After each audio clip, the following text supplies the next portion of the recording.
Hey guys, welcome to world affairs. मैं हूं प्रशांत धवन। चलिए डिस्कस करते हैं 21 दिसंबर 2020 के daily current affairs MCQs. Let's start. First question आपके सामने है, म्यूकोरमाइकोसिस ये आज के समय काफी हद तक न्यूज में है। ये अपने आप में आखिर है क्या? आपकी ऑप्शंस हैं, क्या ये एक वैक्सीन है कोविड-19 के लिए, क्या ये एक ड्रग है, क्या ये एक बैक्टीरियल इन्फेक्शन है जो जुड़ी हुई है कोविड-19 से, या क्या ये एक फंगल इन्फेक्शन है जो जुड़ी है विद कोविड-19। ऑलराइट, सो जो इसका सही आंसर है ये मैं आपको प्रोवाइड कर रहा हूं। सही आंसर यहां पर है डी।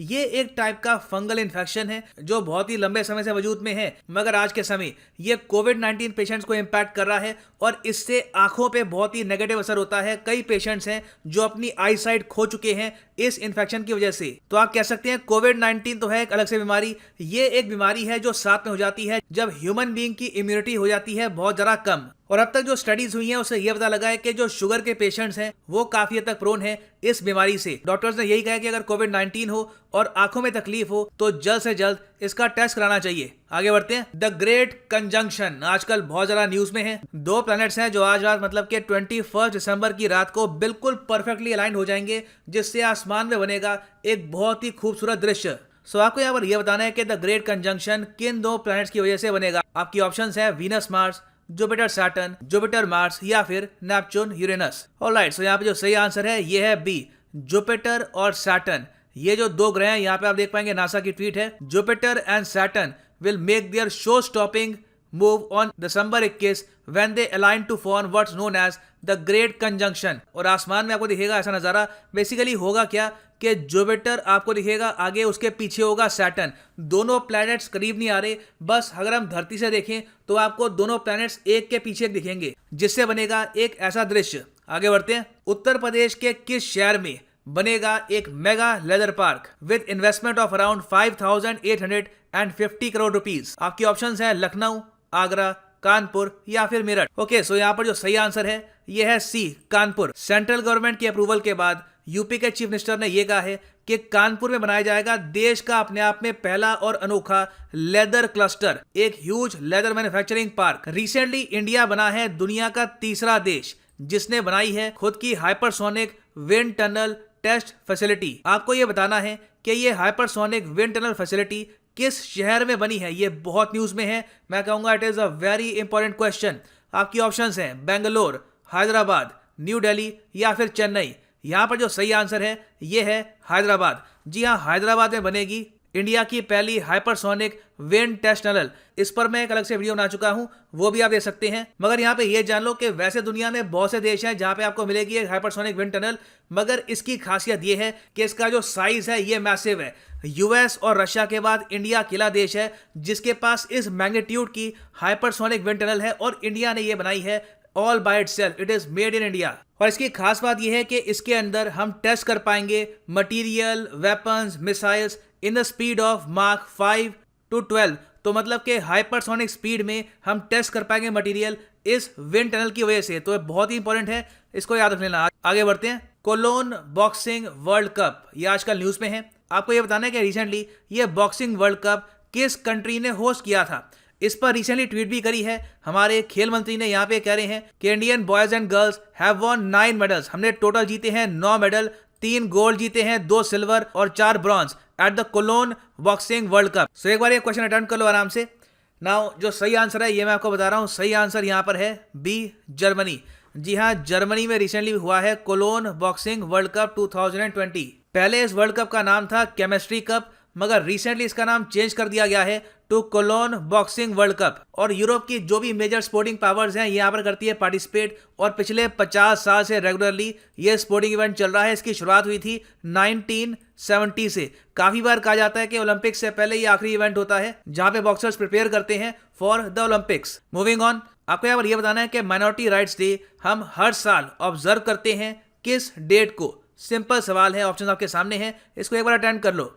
ऑलराइट, सो जो इसका सही आंसर है ये मैं आपको बता रहा हूँ। सही आंसर यहाँ पर है 18 दिसंबर।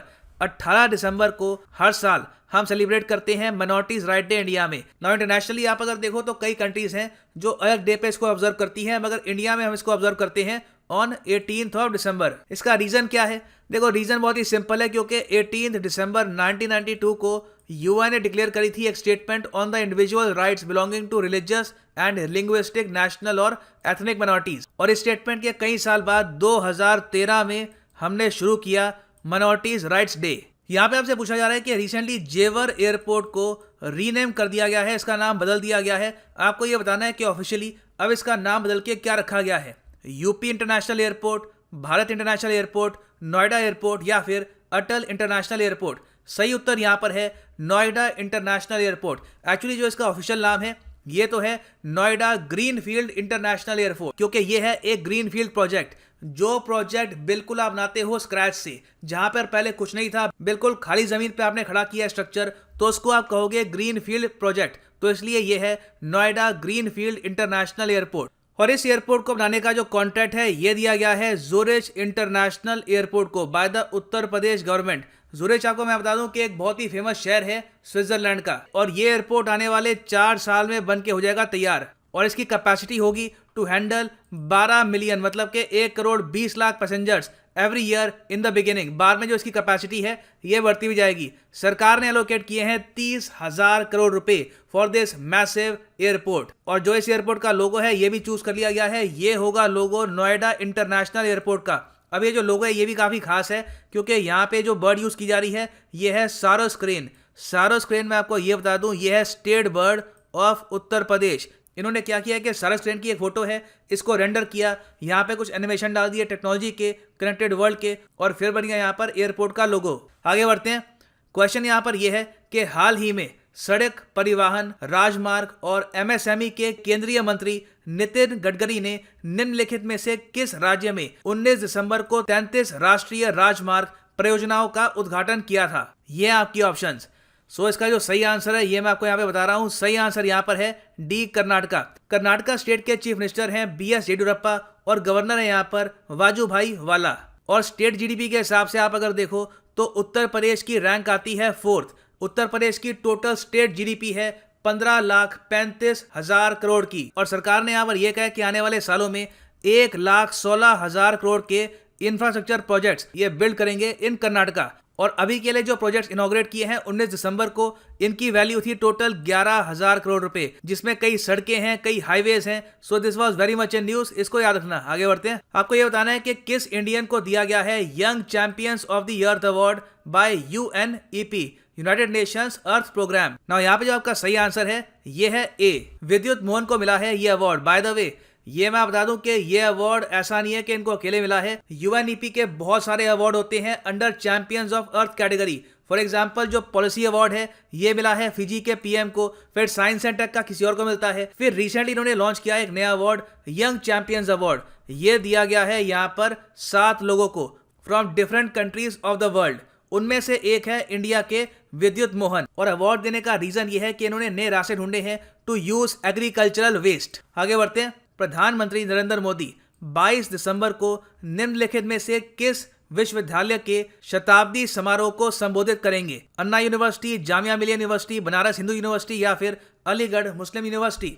यहाँ पर जो सही आंसर है ये है अलीगढ़ मुस्लिम यूनिवर्सिटी, जो आपको मिलेगी उत्तर प्रदेश में। यहाँ पे आप देखोगे 100 ईयर्स होने वाले हैं ऑफ अलीगढ़ मुस्लिम यूनिवर्सिटी। इसको एस्टैब्लिश किया गया था 1920 में। और ये बात खास इसलिए भी है क्योंकि आखिरी बार एक इंडियन प्राइम मिनिस्टर ने अलीगढ़ मुस्लिम यूनिवर्सिटी के इवेंट को अटेंड किया था इन 1964। और बाय द वे इस बार भी 2020 में वो फिजिकली यहाँ पे प्रेजेंट होंगे नहीं इस यूनिवर्सिटी में, वर्चुअली यहाँ पर एक लेक्चर देंगे। और इस यूनिवर्सिटी को एस्टैब्लिश किया था सर सैयद अहमद खान ने। ना कल से मैं आपको ये बता दूं कि मैं वीडियो में कुछ चेंजेस करूंगा।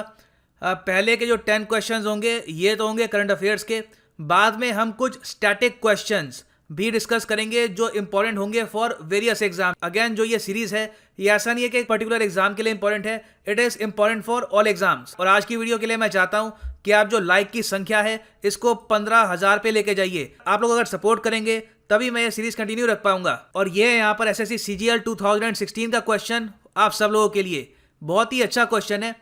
माउंटेन्स रिसेंटली बहुत न्यूज में थे। माउंट एवरेस्ट की जो हाइट है रिसेंटली रिकैलकुलेट करी गई है। आपको यह बताना है कि स्टडी ऑफ माउंटेन्स को क्या कहते हैं। आपके यहाँ पे ऑप्शंस हैं, नीचे कमेंट सेक्शन में इसको अटेंड करिएगा और जो लोग सही आंसर दे रहे हैं उनकी कमेंट्स को लाइक भी करिएगा। सो ये है एंड इस वीडियो का। Thank you for listening and as always god bless you all.